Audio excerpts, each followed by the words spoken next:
ভজিনিয়া, আমি কি বলবো এই প্লেয়ারটার ব্যাপারে।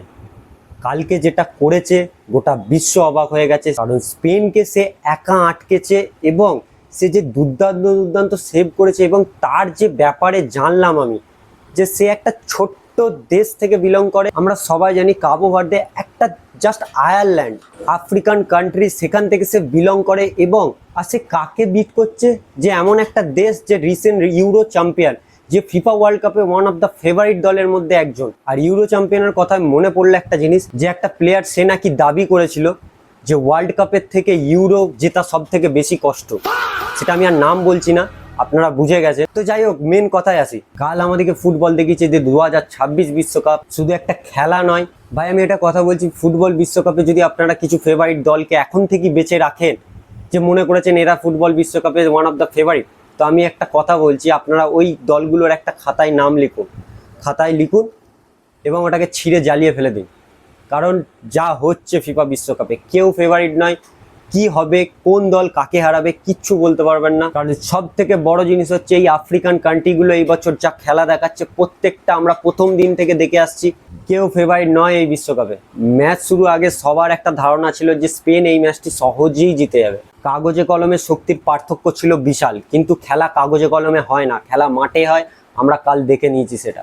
অনেকেই ভাবছিল যে স্পেন কাবো ভার্দের মতো দলকে তারা 4-0, 3-0, 7, যেটা আমরা আগের দিন জার্মানিকে দেখলাম যে 5টা-6টা গোল দেবে। তাই আমি আগেই বললাম যে ফুটবল তো কাগজে খেলা হয় না। আর গোটা বিশ্বকে চুপ করে দিয়েছে শুধু এই একটাই প্লেয়ার, ভজিনো। আর আমরা জানি ফুটবলের একটা কথা আছে যে একটা স্ট্রাইকার হয়তো একটা ম্যাচ জেতাবে, কিন্তু একটা গোলকিপার গোটা টুর্নামেন্ট জেতাবে। দেখুন, খেলাটি যখন শুরু হয় তখন সবার মনে হচ্ছিল যে স্পেন এই জাস্ট গোল করবে, এরপরই গোল আসছে।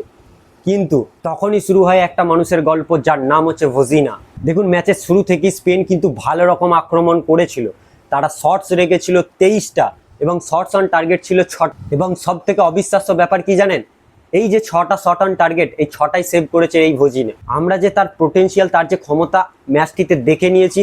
এবং সে এই ম্যাচটি প্লেয়ার অফ দ্য ম্যাচও হয়। স্পেনের তরুণ তারকারা তারা সবকিছুই চেষ্টা করেছিল, long range shot, cross, cutback, কিন্তু শেষ বাঁধা পেরোতে পারেনি। আবারও বলছি, ঠিক এই গোলকিপারটা। একসময় এই স্প্যানিশ প্লেয়াররাও অবাক হয়ে যাচ্ছিলেন যে তার দুর্দান্ত দুর্দান্ত সেভ দেখে।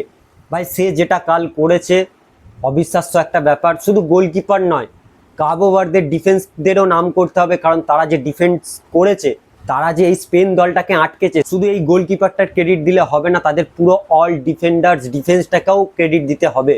হ্যাঁ, ম্যাচটিতে ড্র হয়েছে, কিন্তু কাবো ভার্দের জন্য এটি ছিল জয়ের থেকেও বড় কিছু। তারা এটা প্রমাণ করে যে ফুটবল শুধু নামের খেলা নয়, মাঠের পারফরমেন্সই শেষ কথা।